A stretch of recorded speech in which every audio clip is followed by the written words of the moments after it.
Good afternoon, everybody, and welcome to Growth Hub Skills. This is an opportunity for me to highlight what we can do for you as businesses in the Swindon and Wiltshire area.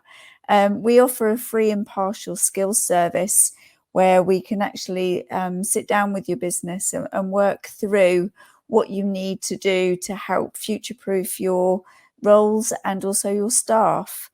There's many ways in which that can be done. It can be anything from an Excel training course through to an apprenticeship.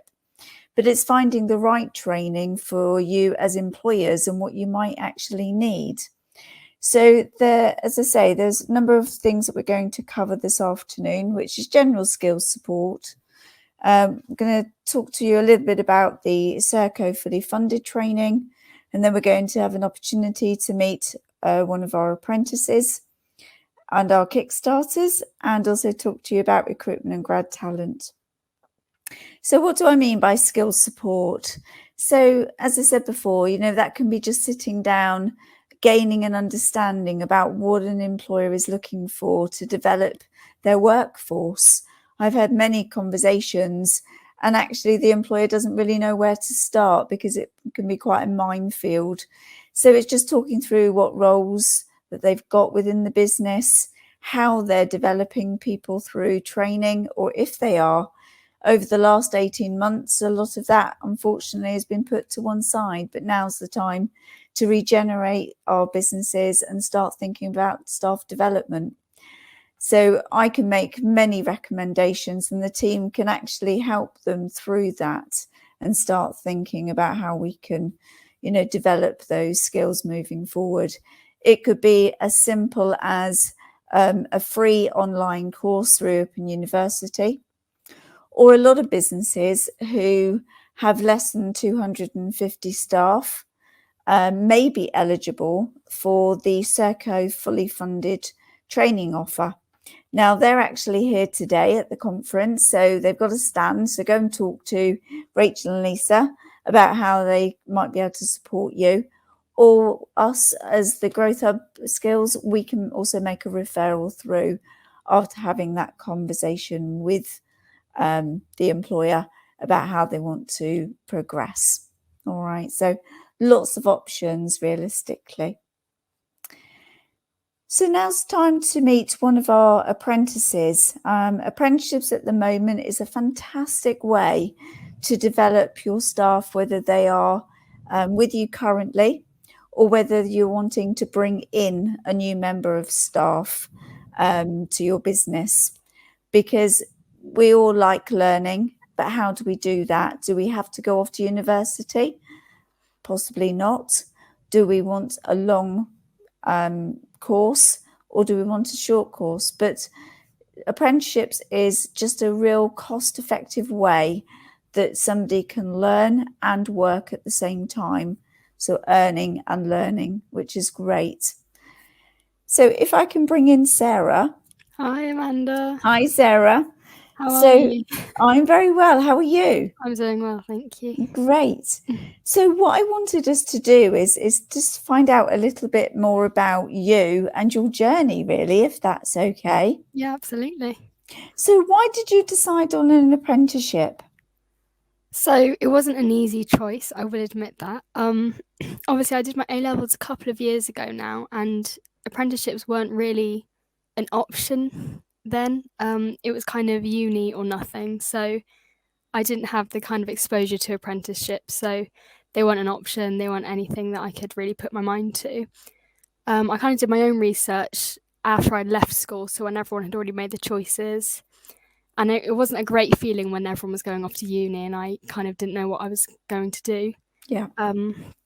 So it was I did feel a bit, like a bit of a failure, to be honest. It was a bit like everyone else had a plan for their life, and I just kind of was still kind of left on the sidelines, just wondering what was going to happen. But I had a lot of time to research, really, and I looked into apprenticeships and their, practical way of working, which I think I realised was how I learned best. So I thought, yeah. Which is great when you've identified that that's a different way for you, isn't it, realistically? Definitely.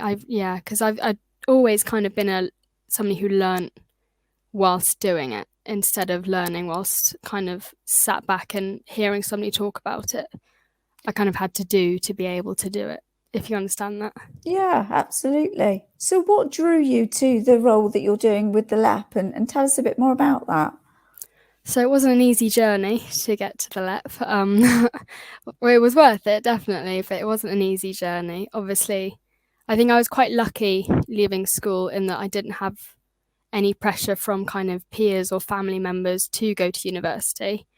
Whereas I think maybe other people might not kind of have that fortune where, you know, maybe their older siblings have gone to university and they think, oh, I need to go. My parents are expecting this. My siblings have gone. It's the only thing for me to do.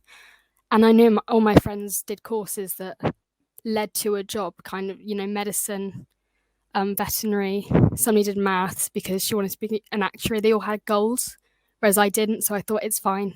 That's not the right fit. So I left school, and I was quite lucky because I fell into a job, which, yeah, it was a really good job. But I kind of realised a year in, I actually thought about my future in a bit more depth because of the pandemic. Gave me a bit more time to. So, you know, it wasn't a blessing, but in a weird way, I suppose it was. Mm-hmm. And I thought, what do I actually want to do? What do I see myself doing in 3-5 years? And it wasn't that role. So I looked into it, and it led me to apprenticeships, and it led me to digital marketing, which led me to the LEP. Fantastic. So it's kind of fate, hopefully. Well, we never know those things, do we? But hopefully, you never know. So moving forward, what are you hoping to get out of your apprenticeship? I think one of the main things, apart from, you know, kind of that first step in a career path in this role, would probably be kind of the skills to work in that kind of environment, the confidence to act professionally whilst kind of juggling a degree or a qualification at least as well. Mm-hmm. I think that's quite a valid skill to have and to kind of gain from this. Definitely confidence. I think it is kind of a good way, not really to test the waters, but to at least see what this kind of career is like. You know, I might not be qualified for it yet, and it is a good way to earn one, but it's at least a good way to test the waters and kind of come off with a qualification instead of, you know, if I'd gone into university, which is why it wasn't the right fit, because if I'd gone into university and done the first year and thought this isn't the one, then I just would have left it, and I wouldn't have a degree or anything. It would have been full 3 or 4 years I would have had to do to then go into something else. So it just didn't really make sense for me. Well, it certainly sounds like you've really thought about this, Sarah. So thank you. Thanks for joining us this afternoon. My pleasure, and thank you. Would there be one word that you would give to anybody who's considering an apprenticeship? Oh my word. One word. Could be two. I'll let you know. Could be two. That's okay. Self-belief, I think. Just kind of believing that you are able to do it, and kind of it's okay. It's okay to do that path instead of uni. Definitely. I think that's probably the one. Or two. That's fabulous. Thank you very much for joining us. Thank you. Thanks, Amanda. Now, don't forget, you know, if you are considering an apprenticeship for your business, there are incentives from the government to help you achieve that and bring new people into your business. And that's been extended until January 2022.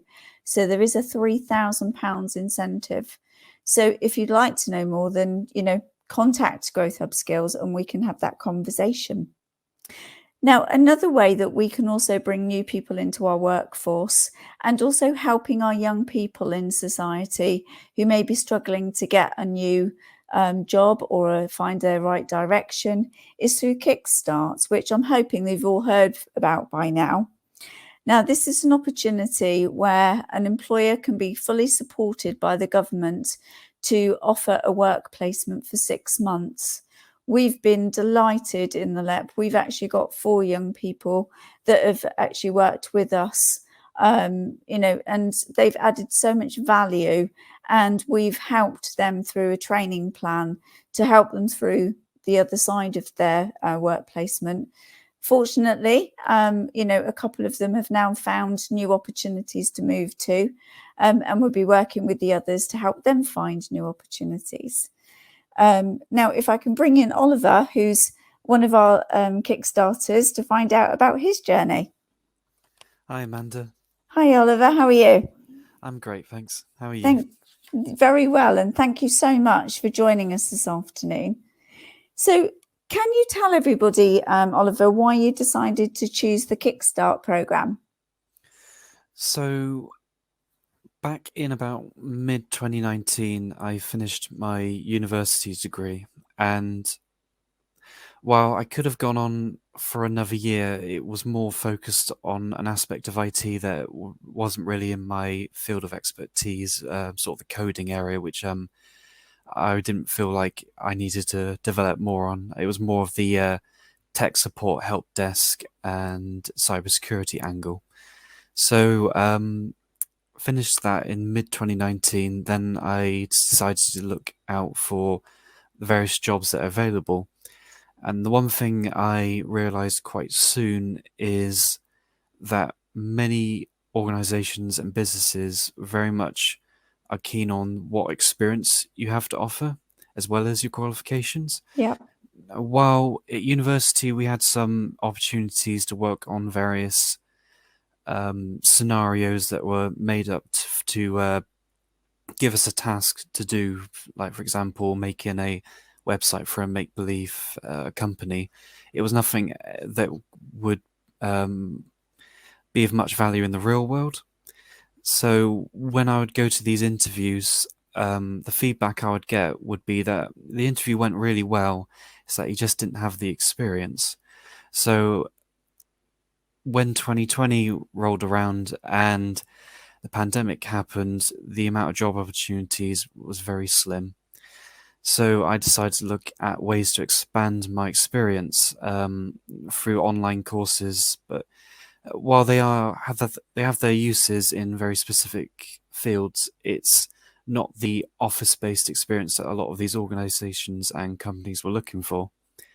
Fast forward to during that time, I had a little retail job, which did help to sort of flesh out the experience, but it wasn't really what entirely they were looking for.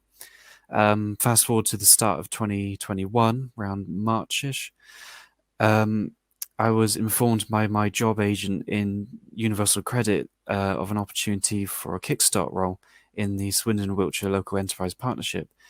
There was another opportunity. I don't exactly remember what that was, but it wasn't entirely IT based, but this was a administrator role. And while that may not be the most tech involved area, it was most certainly would give me that office based experience that I really needed for my CV. So I decided to take the role as there weren't much job opportunities at the time, and 6 months later, I do not regret it. It's been a really great experience. So what has it shown you, Oliver, do you think, to help you move, through in your career journey? Do you mean like what type of experience? Yeah, what have you got out of it, do you think? Oh, I got a lot out of it, a lot more than I would expect. So joining in, I worked with Tom and Claire on the cybersecurity project, and right out of the gate, I was publishing articles and doing all this market research for all these various interesting projects and various news topics, and it was a lot more involved than I was expecting. A lot of creativity to be had in this role that I was delighted by. There was plenty of opportunities to showcase what skills I learned at university to actually put it in a real setting with and be able to work with my peers. And it's generally a much more compared to university, there's aspects about Kickstart that make the work feel, I don't know, more satisfying, I guess, because it's actually work that's making it out into the real world, and that's something you just don't get with university. So that's a different but great experience. Brilliant. Well, I'm glad you've enjoyed your Kickstart experience. So thank you so much for joining us this afternoon. That's fantastic. Thank you. So do remember, everybody, if you're considering taking on a young person, the Kickstart programme has now been extended till March 2022. So we've still got time up until the end of the year to get people through applications. The LEP is actually a gateway for Kickstart. So more than happy to have conversations around that if that's something that you might want to consider. So the last thing on my agenda to go through with you is, another area is recruitment. A lot of people have struggled over the last year or so to bring people into their business, and even more so at the moment. Now, the Grad Talent Agency is an initiative that was put together by Bath Spa University. This is a way of matching Southwest graduates with Southwest jobs, which is very difficult to say. But it's a great way of actually making sure that people who have done academia and struggling within the work environment to get that right job can be matched, and the university will also support them through that placement. So again, it's something that we can actually talk you through, make recommendations, make introductions, whatever you need realistically. So I hope that's given you a whistleblow tour through the support that we can offer in Growth Hub Skills.